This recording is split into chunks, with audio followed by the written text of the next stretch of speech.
ग्रात्सिया देलेदा। ग्रात्सिया देलेदा Italy की प्रसिद्ध उपन्यासकार और कहानीकार थीं। उन्हें 1926 में साहित्य का नोबेल प्राइज प्रदान किया गया। वे साहित्य का नोबेल प्राइज पाने वाली दूसरी महिला थीं। उनसे पहले 1909 में स्वीडन की सेल्मा लागरलोफ को ये सम्मान मिला था। नोबेल समिति ने देलेदा को उनकी ऐसी रचनाओं के लिए सम्मानित किया जिनमें उनके जन्मस्थान सार्डिनिया के जीवन का गहरा और काव्यात्मक चित्रण दिखाई देता है। ग्रात्सिया देलेदा का जन्म 27 सितंबर 1871 को नुओरो, सार्डिनिया, इटली में हुआ था। उनके पिता का नाम जियोवानी एंटोनियो देलेदा था। वे एक समृद्ध भूमिधर, व्यापारी और स्थानीय राजनीतिक व्यक्ति थे। उनकी माता का नाम फ्रांचेस्का कैम्बोसू था। देलेदा का परिवार सामाजिक रूप से सम्मानित और आर्थिक रूप से अपेक्षाकृत संपन्न था। उनके बचपन का वातावरण सार्डिनिया की परंपराओं, लोककथाओं और धार्मिक मान्यताओं से प्रभावित था। देलेदा की औपचारिक शिक्षा बहुत अधिक नहीं हुई। उस समय ग्रामीण सार्डिनिया में लड़कियों के लिए उच्च शिक्षा के अवसर सीमित थे।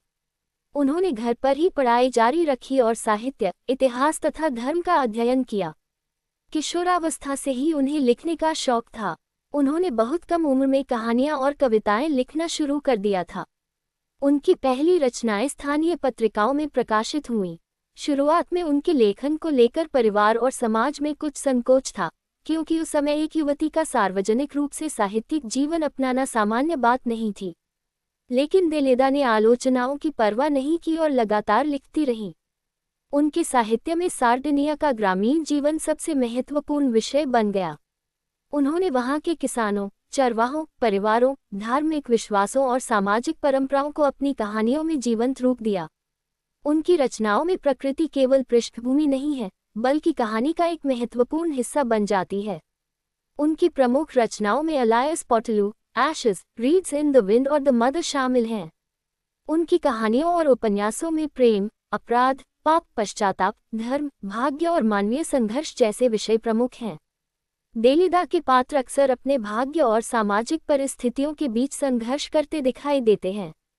वे ये दिखाती हैं कि मनुष्य अपने निर्णयों के लिए स्वतंत्र है, लेकिन उसके जीवन पर परिवार, समाज, परंपरा और परिस्थितियों का भी गहरा प्रभाव पड़ता है। 1900 में उन्होंने पाल्मीरो मदेसिनी से विवाह किया। उनके पति सरकारी कर्मचारी थे। विवाह के बाद वे रोम चली गईं और वहीं रहने लगीं। हालांकि रोम में रहने के बाद भी उन्होंने अपने लेखन में सार्डिनिया की स्मृतियों और संस्कृति को कभी नहीं छोड़ा। उनका साहित्य धीरे धीरे इटली के बाहर भी प्रसिद्ध होने लगा और उनकी रचनाओं का कई भाषाओं में अनुवाद हुआ। 1926 में उन्हें साहित्य का नोबेल प्राइज प्रदान किया गया। ये सम्मान उनके साहित्यिक जीवन की सबसे बड़ी उपलब्धि था और उन्हें अंतर्राष्ट्रीय साहित्य में स्थायी स्थान मिला। नोबेल प्राइज मिलने के बाद भी देलेदा ने लेखन जारी रखा। उनके जीवन के अंतिम वर्षों में स्वास्थ्य कमजोर होने लगा। 15 अगस्त 1936 को रोम, इटली में उनका निधन हुआ। उस समय वे लगभग 64 वर्ष की थीं।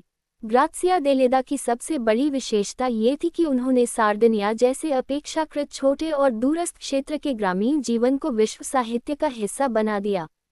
उनकी रचनाओं में प्रकृति, लोक संस्कृति, धर्म और मानवीय भावनाओं का गहरा मेल दिखाई देता है। इसी कारण वे इटली की सबसे महत्वपूर्ण महिला साहित्यकारों में गिनी जाती हैं और 1926 का नोबेल प्राइज उनके साहित्यिक योगदान की अंतर्राष्ट्रीय मान्यता बना।